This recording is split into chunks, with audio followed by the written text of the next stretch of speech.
Hello world, I'm Chris Pirillo, and you've tuned into another live edition of the Locker Gnome Daily Report, or TLDR for short. It's usually about an hour long. Today it's going to be a little shorter, but it is going to be packed with tons of geek talk. If you want more of Chris Pirillo, head over to chrispirillo.com and sign up to become a patron right now. I am streaming this live onto YouTube. iOS 9.3 has yet to be released. I've yet to use it because I don't really use beta software. It's fun to use if you want to join the iOS public beta, and you can run beta software on your iOS devices if you want. But I wouldn't recommend running them on your production devices, that is, the iOS devices that you use on a regular basis, because beta software can be flaky, generally speaking, even from Apple. The people who brought you iOS 7, iOS 8, and iOS 9. 9.3 is coming down the pike. I'm going to talk about the top 3 features in my view, the things that I'm probably excited about in this particular release. And then after that, I'm going to be answering questions from the community of patrons, courtesy of those who support me at chrispirillo.com. And then I'm going to be talking about today's tech and geek news. So you can get all of TLDR by heading over to chrispirillo.com and signing up right now. The big feature rolling out in iOS 9.3, and really, this is something that I would have expected in a point release, like a full-on, like a 9.0, or even having Apple hold it until 10.0 was out. That would likely be happening later this year. But they're actually rolling what I perceive as a major feature in a minor upgrade. So what we have is something called Night Shift. And I never saw the movie. I knew of the movie, being a child of the 80s, but never watched it. I'm not talking about the movie. I'm talking about a feature that should make it easier for you to fall asleep. Now, it's been said, there have been several studies, and you know how I feel about studies, that suggest that the blue light in the screens that surround us may actually be hurting us in terms of our sleep patterns. So Apple, to combat this, basically borrowed a page from Flux's book. Now, Flux is a piece of software you can download for at least OS 10, and this is not a feature that they're rolling out in OS 10. They're rolling out in iOS, so it would be for the iPad or the iPad Pro and the iPhone. Let me go ahead and press play here to make sure these people get the credit they deserve for supporting me. So you press this button, it'll show up in iOS. You'll see it as you swipe up. Now, remember, I do not have the beta installed, so you're not going to see the icon here, but it'd be right there.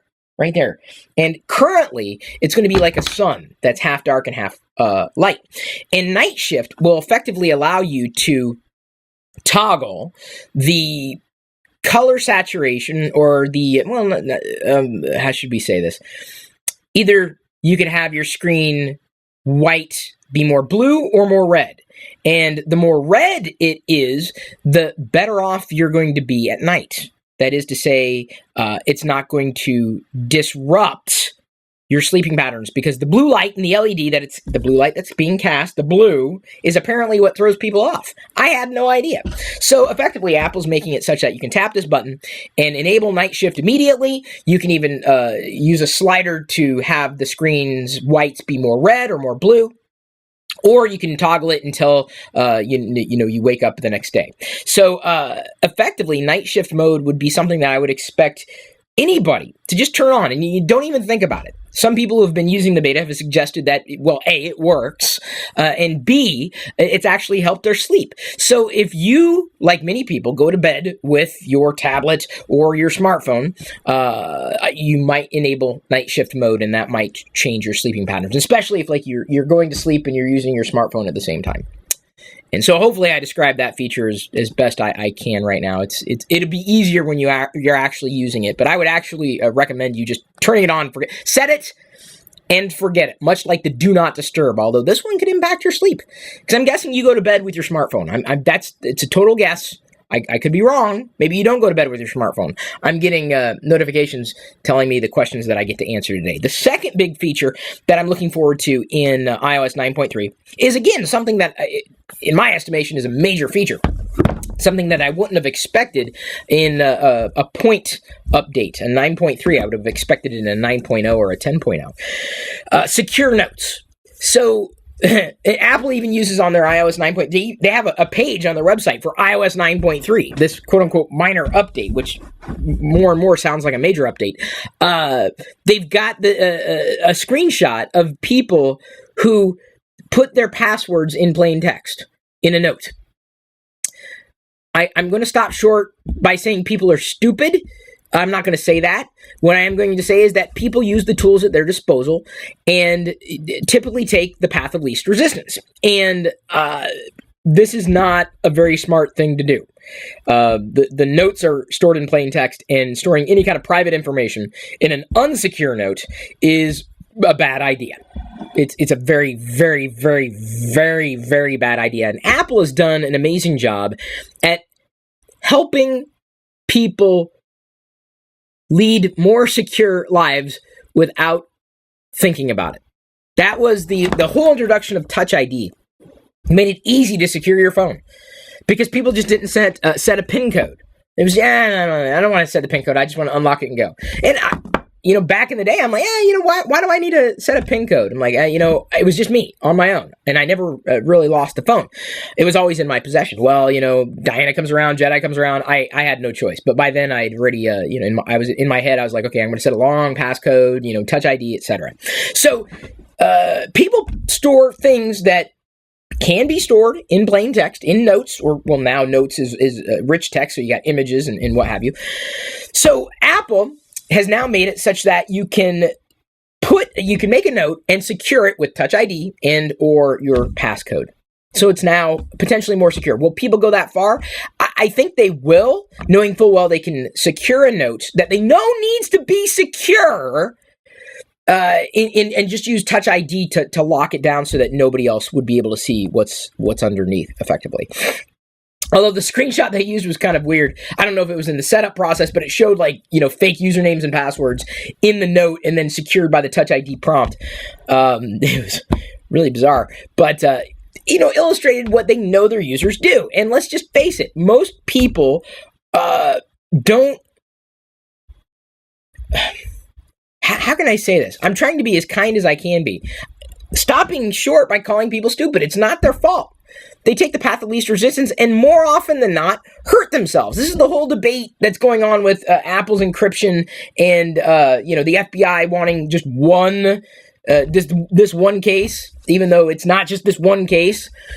I'm completely on Apple's side. And you know what? If its feet was being held to the fire, I'd be on Google's side.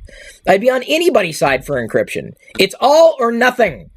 There's no just one case with encryption. It's all or nothing. Just like secure notes. It's all or nothing. It's like pregnancy. You're either pregnant or you're not. Not that I would expect anybody's been made pregnant by encryption. There's probably one of you out there. You also probably believe that Bigfoot is roaming the planet. He might. I don't know. I'm not a cryptid fan necessarily. So now that I've talked more than I needed to talk about, I really want to underscore the fact that Apple's making it easier to understand technology that is incredibly complex. And that is exactly what Apple does well. They're saving users from themselves. If users decide to walk through that door. Now, there are a few other big features that are being rolled out with iOS 9.3, but the biggest one, even though it doesn't impact me, is the use of, a spin on how the iPad is going to be used in education. So they've got almost a completely separate tool set for educators. Now, that has me excited, not because I still teach, or at least in the classroom, but because, Jedi is getting older and I've got to think of, okay, how is she going to be educated? Will I have any home management options for educating her? What's there? And what they're baking into iOS now is closer to a full-fledged system for educators. And that's exciting because if I have, within a few years' time, the tool sets at my fingertips to better be able to manage, the educational path of my daughter, that thrills me, honestly. And I know I'm probably an edge case with being a parent, but this is something that I'm certainly concerned about. Even beyond me, I want everybody to be educated. I'm a huge fan of public education because there are a lot of people who need to be educated. Even people who go through the schools I feel that they they should have been better educated. I don't know how to say that. I'm going to stop short from saying we love the uneducated people. I love people in general, but sometimes you have to save them from themselves. And this is, I don't feel I'm trying to do that at all, but it's nice when a tech company like Apple steps forward and tries to save people from themselves with the night shift mode or the secure notes feature that they're baking in, or even education. Sometimes technology can be a great tool to educate, but more often than not, it's seen as a toy or as a crutch. And I think technology isn't a crutch if used appropriately. Probably if that wasn't the third big feature that you would accept, another feature that would save users from themselves, again, stopping short of calling them idiots. This is okay. I'm doing it. I'm gonna do it live. So inexplicably, there's a bug that some people kept running into. I cannot think of any moment in time that I've ever wanted to do this. Apparently, and please, dear God, don't do this. At least with your version of iOS, if it's not iOS 9.3, because they fixed it now. If you set your iOS clock to January 1st, 1970, it'll effectively brick it. People do so. You effectively can destroy your iOS device by setting the date intentionally, willfully, ignorantly to January 1st, 1970. That was before I was born. Why would you do that? Why? Why on God's green earth would anybody do that? Just because they can? Why? Why? And I'm taking the stance.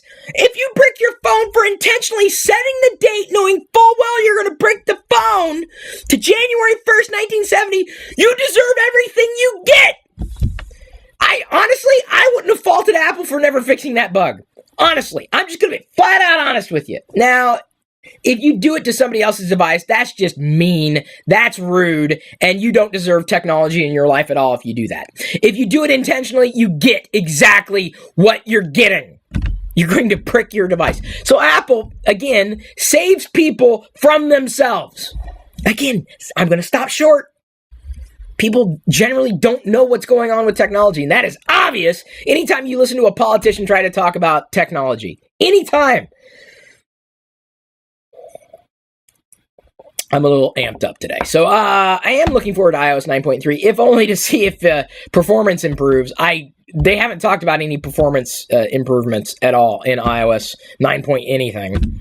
But I am looking forward to that. I'm looking forward to seeing better performance. But I'm not going to hold my breath. I don't think Apple's got their eye on the ball in terms of perf.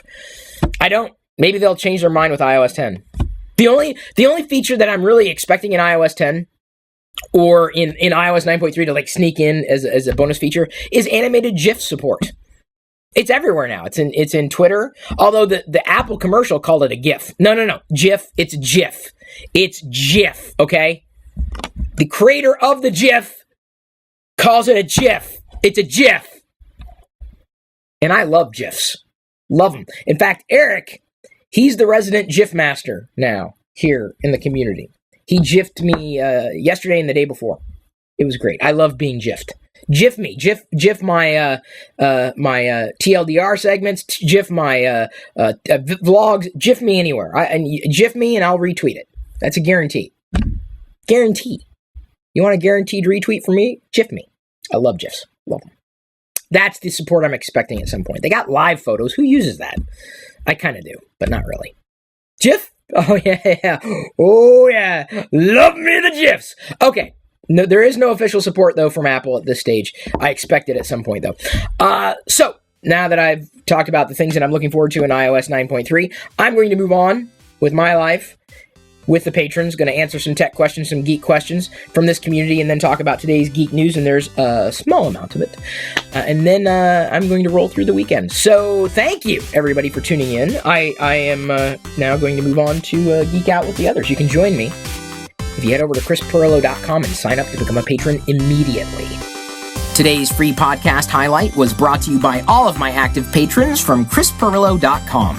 If you want access to the full TLDR episodes, both audio, video, past, present, and future, which can be up to an hour long or longer, with even more tech insight from me every weekday, plus other bonus content without ads, and support me at the same time, you can sign up to become one of my supernomies too.